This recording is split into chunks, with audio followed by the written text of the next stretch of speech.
12 জানুয়ারি রবিবার 2025 পূর্ব লন্ডনের ইস্টহামের অভিজাত একটি রেস্টুরেন্টে বাংলাদেশ নিউহাম অ্যাসোসিয়েশন ইউকের সাধারণ সভা অনুষ্ঠিত হয়েছে, যার এজেন্ডা ছিল উপদেষ্টা পরিষদ গঠন করা।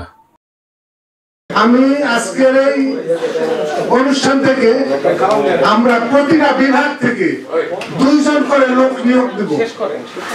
যার বিভাগের শেষে রিপ্রেজেন্টেটিভ থাকবেন 2 জন।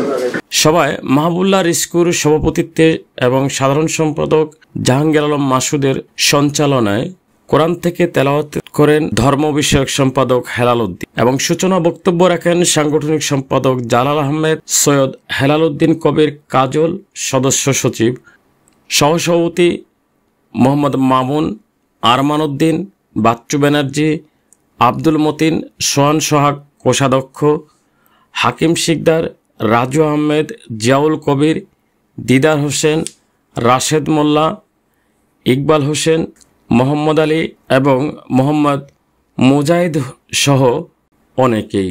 জাহাঙ্গীর আলম শিকদার, আয়ন টিভি নিউজ।